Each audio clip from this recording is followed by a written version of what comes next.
श्री शिवाय नमस्तुभ्यम हर हर महादेव। गुरुजी पंडित प्रदीप मिश्रा जी ने आंवला नवमी का महत्व बताते हुए पिछले वर्ष की शिव महापुराण कथाओं में कुछ विशेष जानकारियां दी थी, कुछ विशेष दीपक लगाने को कहे थे, कुछ विशेष उपाय आपको बताए थे। सभी की जानकारी आपको इस छोटे से वीडियो से प्राप्त होने वाली है।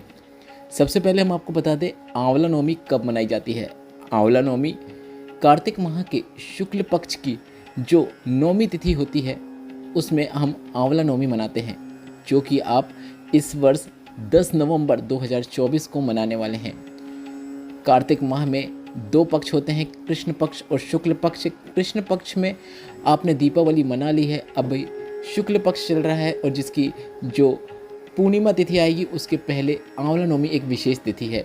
गुरुजी ने इस दिन सभी से एक सरल और आसान उपाय करने का निवेदन किया है। गुरुजी ने कहा आंवला नवमी के दिन मतलब 10 नवंबर 2024 को आपको आंवले के वृक्ष के नीचे शाम के समय मतलब प्रदोष काल में एक दीपक लगाना है। यह दीपक आपको घी का लगाना है, घी के दीपक का आपको उपयोग करना है और इस दीपक को लगाने के बाद आपको वहाँ पर कनकधारा स्तोत्र का पाठ करना है। गुरुजी ने कहा अगर आपको कनकधारा स्तोत्र का पाठ करना नहीं आता है तो आप कनकधारा स्तोत्र का पाठ अपने मोबाइल में निकाल सकते हैं और उसे मोबाइल में सुन भी सकते हैं। बस आपको दीपक लगाने के बाद उसे सुनना है। खुद पढ़ सकते हैं तो काफ़ी अच्छी बात है, ना पढ़ पाएँ तो आप उसे अपने मोबाइल में भी सुन सकते हैं। अब ऐसा करने से क्या होगा? ऐसा करने से वर्ष भर कभी भी माता लक्ष्मी की कोई कमी आपको नहीं रहने वाली है। आंवले के वृक्ष के नीचे शाम को एक दीपक लगाकर कनकधारा स्तोत्र का पाठ हिंदी या संस्कृत में सुनने या पढ़ने का यह काफ़ी अच्छा और सरल उपाय है, जिसे आपको 10 नवंबर को शाम के समय प्रदोष काल में करना है। प्रदोष काल वह समय कहलाता है सूर्य अस्त के 45 मिनट पहले से लेकर 45 मिनट बाद तक का समय प्रदोष काल कहलाता है और यह उपाय भी आपको इसी समय आंवले के वृक्ष के नीचे करना है। इसके साथ ही गुरुजी ने इस दीपक में आपको लंबी बाती का उपयोग करने को कहा है। आंवले के वृक्ष के नीचे वैसे आप गोल बाती का भी दीपक प्रज्वलित करते हुए कई लोगों को देखेंगे, पर इस उपाय के अंतर्गत आपको लंबी बाती का घी का दीपक का उपयोग करना है। और अगर आपके मन में दुविधा है तो आप गोल बाती के दीपक का भी उपयोग कर सकते हैं। अब बढ़ते हैं अगली विशेष जानकारी की ओर।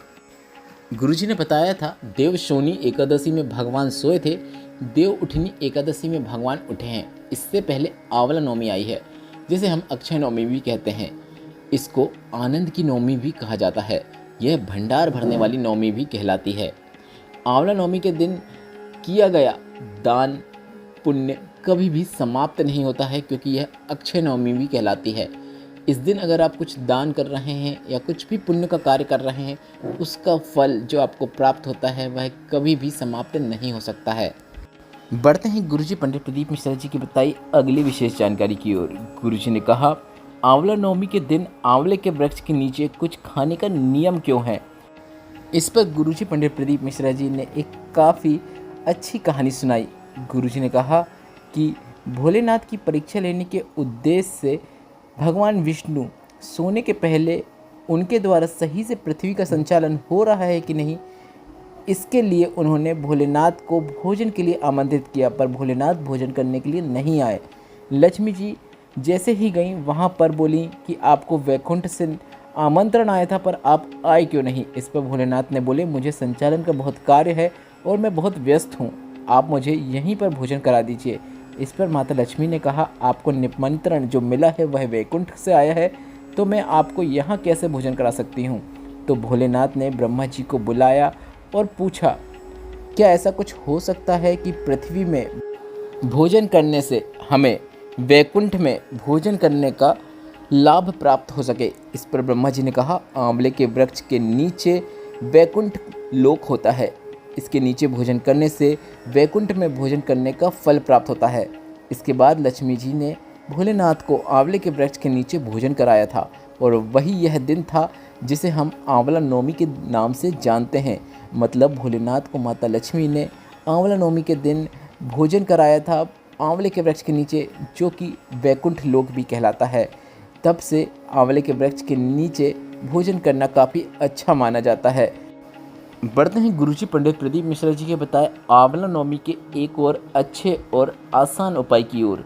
गुरुजी पंडित प्रदीप मिश्रा जी ने बताया, अगर आपके घर का कोई व्यक्ति आंवला नवमी के दिन आंवले के वृक्ष के नीचे नहीं जा पा रहा है तो आपको आंवले के वृक्ष के नीचे जो छाल गिर जाती है, पत्ती जो गिर जाती है, लकड़ी जो गिर जाती है, उसे आपको उस व्यक्ति का स्पर्श करा देना है। मात्र इतना कर देने से भी उसे आंवले के वृक्ष के नीचे आंवला नवमी के दिन जाने का लाभ मिल जाता है।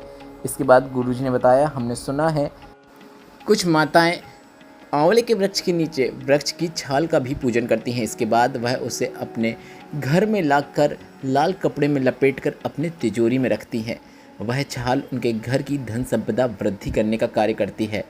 गुरुजी ने यही कहा है कि आप भी इस दिन आंवले के वृक्ष की ऐसी छाल लेकर आएँ जो वृक्ष से झड़ रही हो, मतलब नीचे गिर रही हो, और उसे गिराने के लिए भी आपको अपने हाथ की जो सबसे छोटी उंगली होती है उसका उपयोग करना है। उसे आपको किसी अपनी झोली में गिरा लेना है या फिर लाल कपड़े में गिरा लेना है, और उसके बाद उसे आपको अपने घर पर आकर लाल कपड़े में लपेटकर अपनी तिजोरी के स्थान पर रखना है। ऐसा करने से आपके घर में धन संपदा की वृद्धि देखने को मिलती है।